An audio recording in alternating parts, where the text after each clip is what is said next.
Salut à tous, c'est John. Je suis très heureux de vous retrouver aujourd'hui pour un superbe projet d'ébénisterie traditionnelle, le plateau de jeu. Et vous allez voir que c'est un exercice qui demande énormément de précision, de méthode et de rigueur. C'est parti!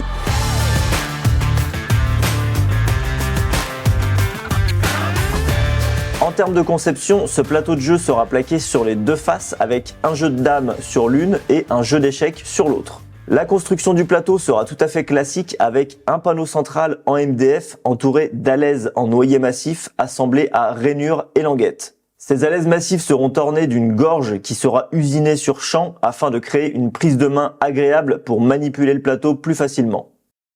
Je profite de ce projet pour vous annoncer que les portes de la formation Apprendre l'ébénisterie sont de nouveau ouvertes à partir de maintenant et jusqu'au 10 mars 2024 à minuit. Donc si vous avez pour projet de vous reconvertir professionnellement ou de simplement améliorer de manière drastique vos compétences dans le travail du bois, cette formation est faite pour vous. L'ébénisterie est, à mon sens, le métier du bois le plus créatif et qui regroupe un très grand nombre de compétences. Étant moi-même plusieurs fois diplômé en ébénisterie, donc le CAP, le bac pro et le DMA, le but de cette formation, c'est vraiment d'offrir des niveaux de connaissances et de techniques largement comparables à ce qu'on apprend en CAP ébéniste, voire même en bac pro sur certains aspects, mais en mettant un peu plus l'accent sur la modernité et avec un suivi ultra personnalisé. Ça fait maintenant 2 ans que j'ai lancé cette formation et les retours de mes élèves sont tout simplement incroyables. Je vous laisse en juger par vous-même. Donc si vous souhaitez en savoir plus sur ce que cette formation peut vous apporter ainsi que connaître les tarifs, je vous invite à cliquer sur le tout premier lien que vous trouverez en description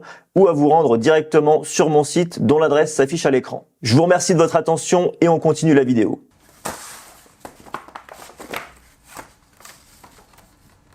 On commence tout d'abord avec la fabrication des 2 damiers qui seront composés de plaquages de zébrano pour les cases blanches et d'eucalyptus fumé pour les cases noires.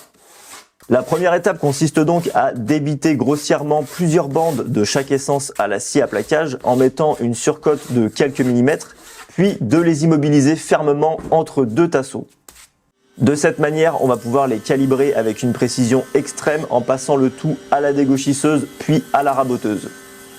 C'est typiquement le genre de technique d'ébénisterie toute simple mais d'une efficacité légendaire. Et c'est à la fois très précis et très rapide puisque toutes nos bandes seront calibrées en même temps et à la bonne largeur. Elles seront toutes strictement identiques.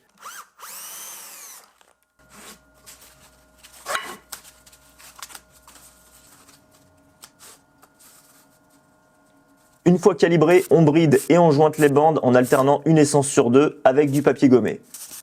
Ce type de travail de plaquage ne doit pas être confondu avec la marqueterie puisqu'ici on réalise simplement des compositions, des frisages géométriques. Concernant la fabrication de plateaux de jeu, c'était autrefois un métier à part entière et on appelait ces artisans des tabletteurs. C'était donc une sorte de spécialisation de l'ébénisterie mais appliquée à un domaine bien spécifique.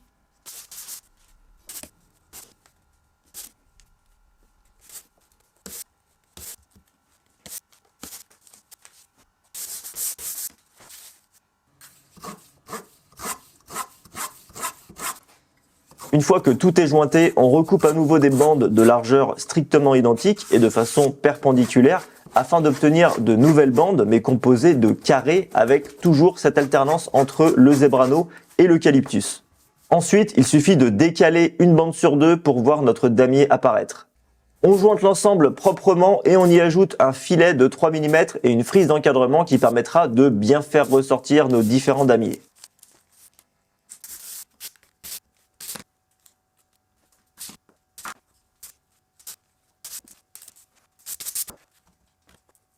Pour la frise, j'ai décidé de choisir un bois peu commun mais magnifique, le bouleau madré. C'est un bois dont le veinage est complètement enchevêtré à cause d'un défaut génétique. Les cernes annuelles et le fil du bois de manière générale sont orientés de manière totalement chaotique, ce qui donne un aspect très atypique qui ne laisse pas indifférent. Et vous comprendrez vraiment pourquoi en fin de vidéo.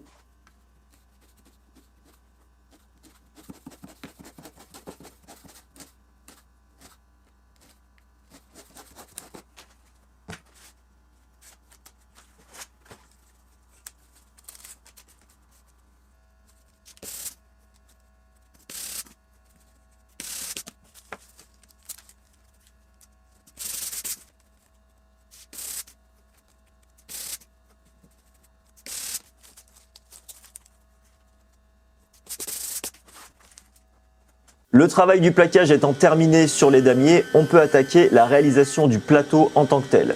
D'une part avec le corroyage des alèzes massives en noyer et d'autre part avec l'usinage des rainures dans le plateau central en MDF et des languettes dans les alèzes.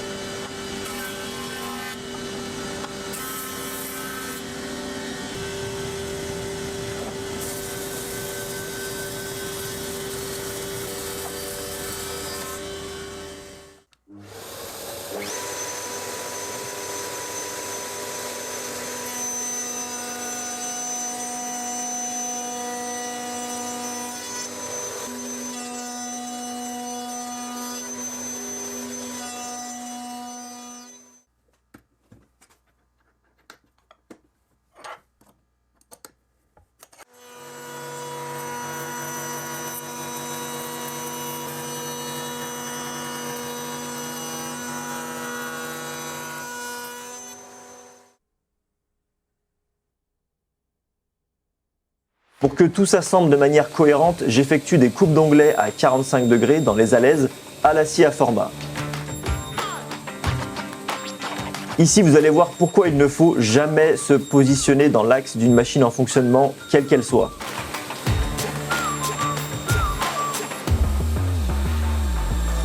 Même une chute complètement libre peut être violemment éjectée par la lame en rotation. Et si on se trouve sur la trajectoire, ça peut faire très mal.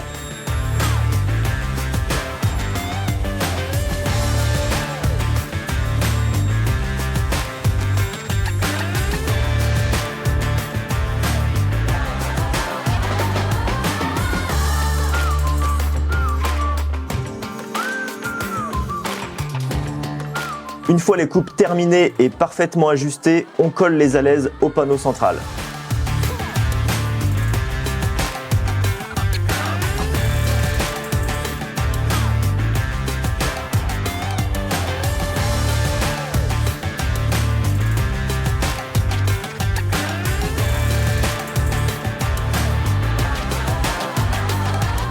Une fois le plateau sec, on peut plaquer nos damiers sur le plateau à la colle vinylique standard en veillant à les centrer parfaitement pour que les extrémités des coupes d'onglets de la frise d'encadrement coïncident avec les extrémités du plateau.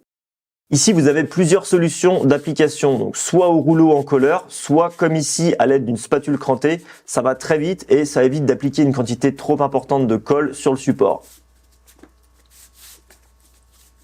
Avis aux élèves déjà inscrits ainsi qu'aux futurs élèves de la formation Apprendre l'ébénisterie, sachez que ce projet a d'ores et déjà été ajouté à l'espace de formation sous la forme d'un nouveau projet pas à pas en 6 parties. Ça représente plus de 3 heures de vidéos cumulées supplémentaires où chaque étape de la fabrication est finement détaillée avec plusieurs angles de vue et expliquée avec méthode et pédagogie, comme si on était ensemble à l'atelier. Pour rappel, tous les ajouts que je fais chaque année sont gratuits et l'accès est à vie à partir du moment où vous devenez membre de la formation.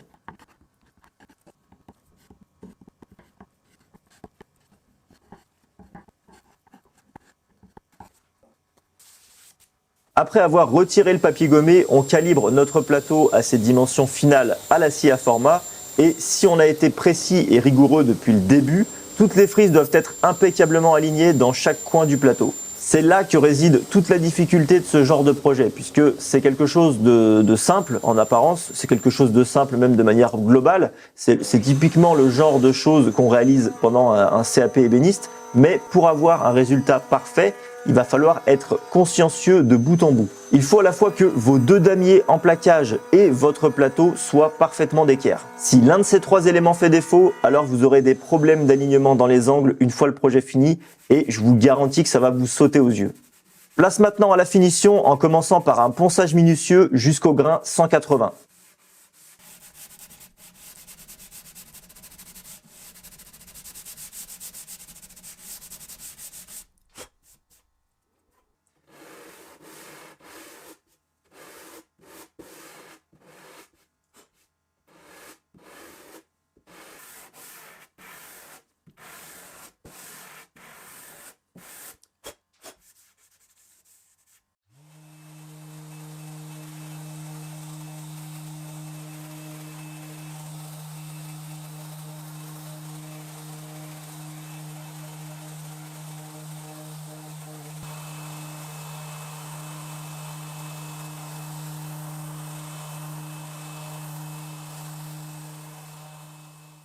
Pour changer un peu des finitions huilées qu'on voit absolument partout, j'ai décidé d'appliquer un vernis polyuréthane au pistolet. C'est un vernis bicomposant satiné auquel on ajoute donc 20% de catalyseur et 20 à 30% de diluant pour améliorer le tendu du vernis et éviter qu'il ne sèche trop rapidement en fonction de la température ambiante.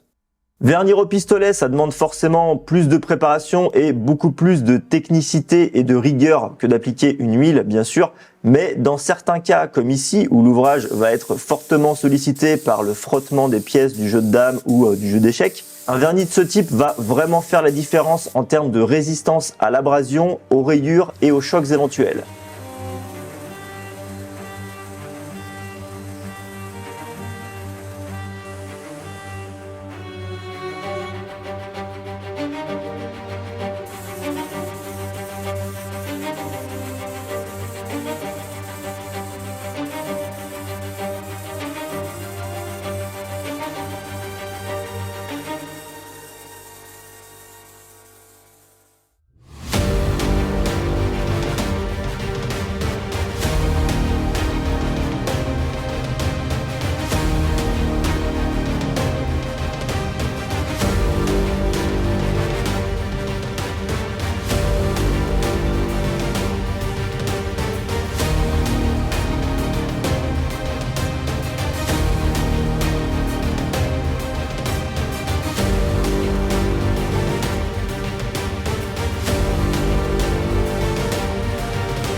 J'espère que ce projet vous aura plu et surtout, j'espère que j'ai réussi à vous transmettre quelque chose qui vous donnera envie et qui vous inspirera à vous lancer à votre tour. On se donne rendez-vous dimanche prochain pour la première partie de la fabrication de la commode moderne à 6 tiroirs et 100% en chaîne massive. Donc n'oubliez pas de vous abonner et d'activer la petite cloche pour ne pas manquer ça. Je vous souhaite, comme d'habitude, une excellente journée à l'atelier ou ailleurs et je vous dis à très vite.